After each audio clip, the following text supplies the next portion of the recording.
Hey guys, what's going on? Happy Saturday. If you're watching this the day it came out, hopefully you guys had a good trading week. A couple days of no trades for me, so Thursday and Friday. Didn't want to force anything, nothing that really spoke to me. I kind of want to talk about some of those too, and why I didn't trade. Some rules that I have, since it was a common theme for me. I wanted to share my experience, what's helped me get consistent, and yeah, I guess I'm gonna jump right into things. Uh, just a little bit of intro.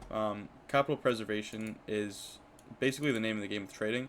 Obviously, risk management, capital preservation. This is not about forcing trades. So most losses don't come from bad setups, to be honest. You guys are all pretty familiar with a lot of the break and retest models that we have with the 5-minute orb, 15-minute orb, previous day highs and lows, pre-market highs and lows, the one candle rule. You can utilize a lot of these. If you're trading during the wrong time frame, choppy conditions, these aren't going to be a plus. They might not work out all the time, so we're going to talk about that, as well as cover some situations where you should, set aside. So getting into the first rule here, a lot of you guys already probably know this, but if you're new, even if you're not and you haven't implemented this or you have troubles with it, you need to start doing this. After 11 a.m. Eastern, there's no point in taking any trades. If you are in a position and you are scaling or you're leaving some trailers, that is completely different.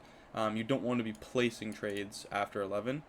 And to be honest, on most days, if by 10:30 there's no clear direction or no clear momentum, if markets are staying flat, choppy, you don't want to take a trade past 10:30 either.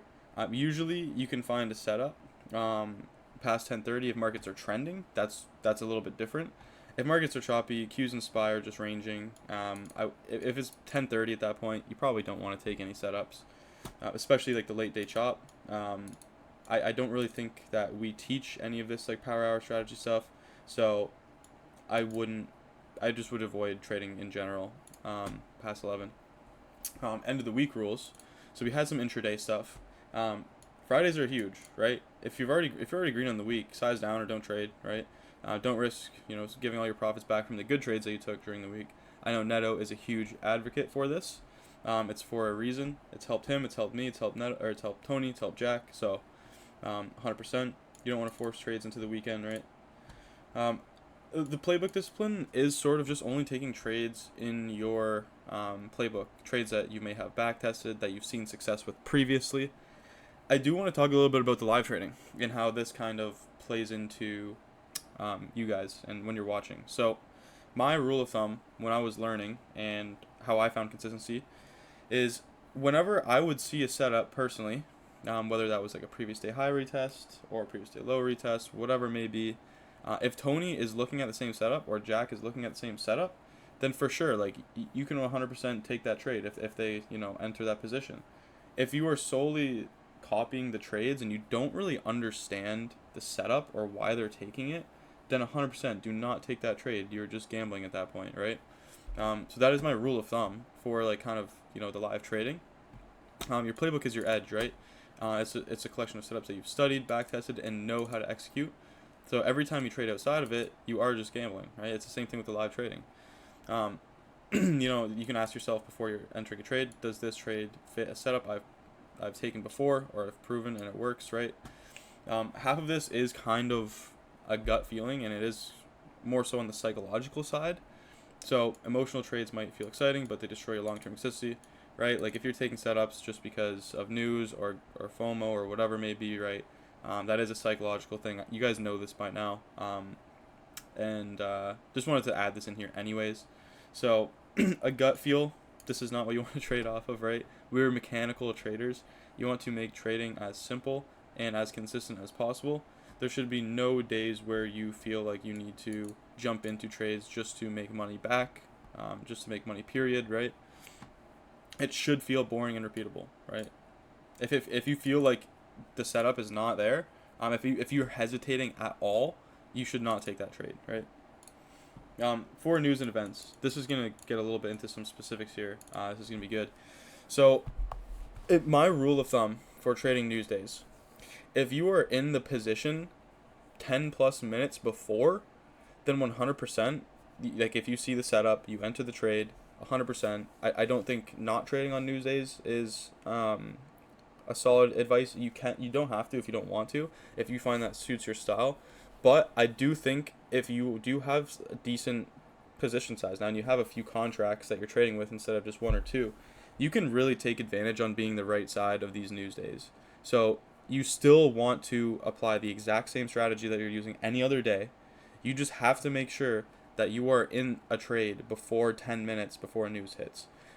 If you enter a trade within that 10 minutes, there's a likely chance of the market reversing or wicking your stop, right? CPI, FOMC, those are examples of like the biggest red folder news days. You want to take advantage of them, but you don't want to trade in the same time. Like 9:50, like most news is 10 a.m., right? If you're not in a trade by 9:50, you gotta wait. There's no point in jumping into any setups, right? Let's go down to the emotional mental states. So if you were revenge trading or coming off a big loss, whether that's intraday or the day before, be careful. I would just walk away. If you feel tired, distracted, or stressed, no trading. Your execution is going to be sloppy. This is one of the biggest things for me that actually helped, right?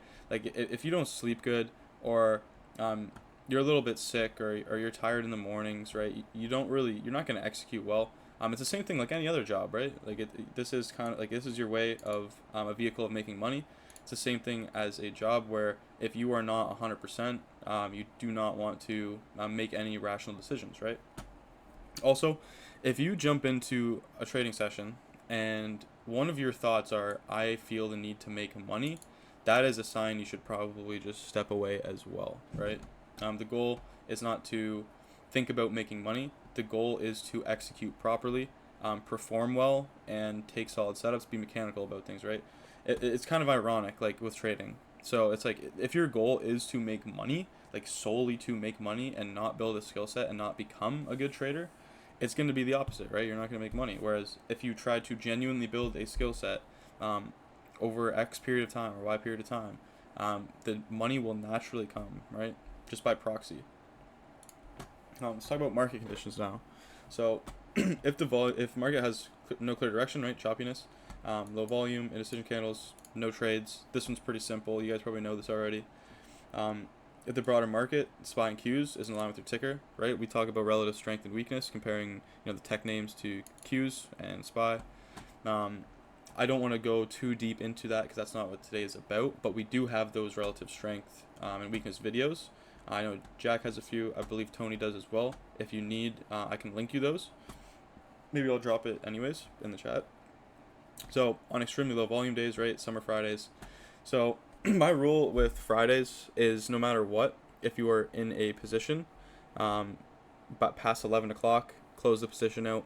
That's just my rule of thumb. Unless you're in a swing trade, that's a little bit different.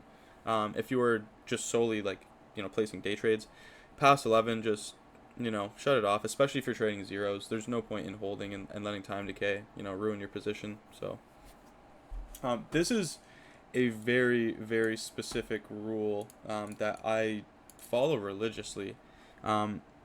It's very, very, very rare that I will take trades inside of previous days range. Now, when there's huge momentum trending days, maybe like once every 2 weeks or maybe once a week, there's a possibility that I'll take the setup. Has to be A plus though, and even for me, A plus setups do have to break those previous day highs or lows. But there is some situations where you can take advantage of, like Tony's Nvidia trade the other day. It was still inside the range, but there was a solid setup. I believe it was a 5-minute orb. But I want to talk about the specifics here. So looking at the 15, you can use 15 1 hour. This is what I use to draw all my levels.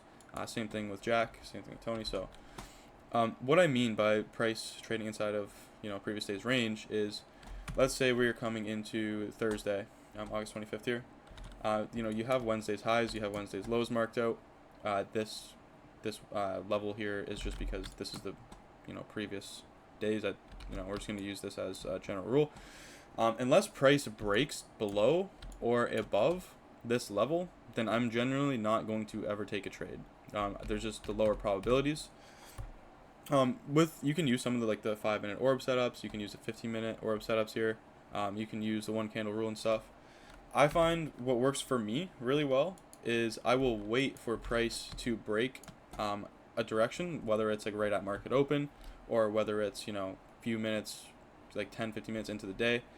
Then I can use this first level as a retest, the previous day high or low, whichever one it is. If I can't find that setup, then I can use like the 15-minute orb or the 5-minute orb or the one candle rule, right? At least you have that clear break, and now you basically know that this is going to be used as a support because it was previously resistance. I can maybe do a lesson on that the other day, but just generally speaking, that's just a general rule of thumb in trading, by the way. When resistance breaks, it's now used as support. I won't go too deep into that, but yeah, that's a good rule of thumb, right? Unless price breaks previous day's range, then I usually don't trade that name. So going over some of the risk management triggers here.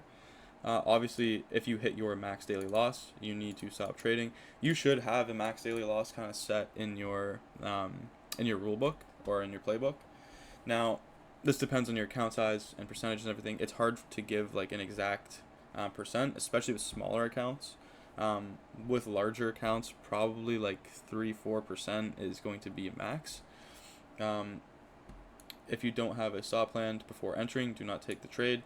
This is kind of going back to the idea that, like, if you don't understand the setup, like if you don't understand where your stop's going to be, or you don't understand where your first take profit is going to be, usually it's high of day or low of day, right? But do not take the trade. It's kind of like back to the hesitation thing. Also, if IV and liquidity is terrible, don't force options entries. So IV, generally speaking, rule of thumb, like over 50% is pretty rough. That being said, that's not a specific rule. Sometimes I'll trade when IV is over 50, but those are on trending days, right? If liquidity is terrible, usually liquidity is not too bad, right? Maybe Friday afternoons, but aside from that, usually not too bad. Some personal, extra filters that I use. If you have 2 winning trades in a day, do not take any more trades. There is no reason. You have already secured profits. You probably took, setups that are already in your playbook. There's no need to risk more. Shut it down. Walk away, right? After a big green day, consider a no trade day the next day. So this is huge too, right? Your goal is to make money on the weeks and the months, right? Mostly on the months because, that's going to show a lot more consistency than just a week. But just generally speaking, the goal, you want to make money every day, yes. But if the real goal is to, be green on the weeks and months, right? That's going to show way more consistency than every single day. We do want to make money every single day, but ultimately, if the setups aren't there, there's no point, especially if you're, have a big green day too. If you have a big green day, it's probably already going to be, a lot of your profits for the week, right? Only take those A+ setups if you do. Aside from that, this was kind of a longer session than I wanted. Hopefully you guys made it through this whole thing. Let me know what you guys want to see for the next week's coaching sessions as well. I might do like a little bit of a poll inside. I might do kind of like a little survey, see like what you guys are struggling with the most. I have some suggestions already. The coaching sessions went really well, I believe. Last week I got a lot of feedback on them. I got some suggestions, so should be solid. Aside from that, I will see you guys for the coaching sessions Monday. See you guys for market open, pre-market. Have a good rest of your weekend, and yeah, talk to you guys soon.